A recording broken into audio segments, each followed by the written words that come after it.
अभी आपको बराह रास्त लिए चलेंगे। साबिक रुकन कौमी असम्बली उस्मान खान तरकई की जानिब से पीटीआई छोड़ने का ऐलान किया गया है। कल शेर के हमने जुलूस निकाला फौज की हिमायत में, और कल हम पूरा दिन हम कर्नल शेर के उसमें रहे, क्योंकि उसका ताल्लुक मेरे गांव से है, बहुत करीब का ताल्लुक भी है हमारे साथ।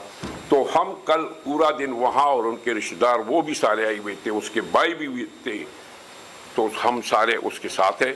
और मैंने कल भी उसकी पूरी मजम्मत की है, और अब भी आपके सामने पाकिस्तान पीपल पार्टी की वर्कर्स और उसकी कायदीन की उसकी पूरी मजम्मत करता हूँ कि वो बेसिकली मेरे सामने जो बातें की, थोड़ा सा मैं इसको आगे बढ़ाऊं।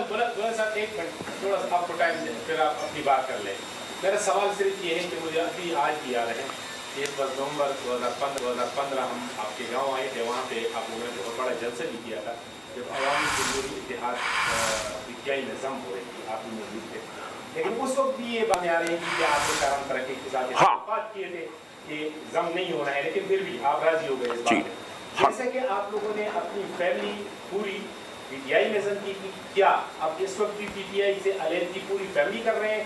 शहराम तरक्की वगैरह के नहीं, सिर्फ आप अकेले? नहीं, मैं शहराम का और उनका नहीं कह सकता हूँ। उसके चचा के जो एमपीए है मोहम्मद अली अमीर साहब या सेनेटर साहब का, उनका कुछ नहीं कह सकता हूँ, क्योंकि वो शायद आगे भी पीटीआई के साथ चले, पीटीआई में रहे, या कोई दूसरा रास्ता इख्तियार कर ले। मैंने सुना है कि वो और कुछ दूसरे लोग उनके हिमायती वो अपने लिए भागदौड़ कर रहे हैं इधर उधर, पीपल पार्टी के साथ भी और मुस्लिम लीग के साथ भी, मगर अभी तक जो है ना उनको मेरे ख्याल में कोई पॉजिटिव वो डायरेक्शन या पॉजिटिव इशारा नहीं मिला है।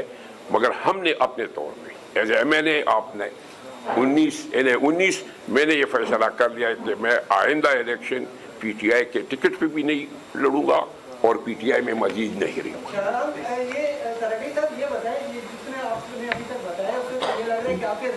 हाँ जी, हाँ, मैं इसके बारे में थोड़ा मैं बता रहा हूँ जी।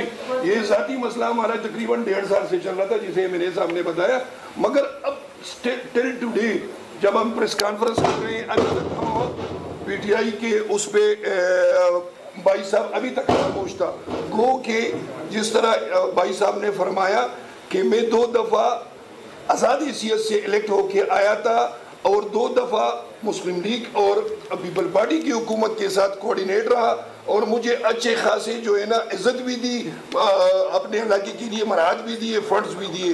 वाहिद पीटीआई के उसमें जो है ना गो के एमएनए साहब ने सबसे ज़्यादा वोट लेके पीटीआई की प्लेटफार्म से उधर असेंबली में बैठा था, मगर इसको वही पजीराई नहीं मिली, न इनको फंड्स मिले, यहाँ तक कि इसको किसी भी कमेटी का चेयरमैनशिप नहीं बना। कौमी असम्बली उस्मान खान तरकई की जानिब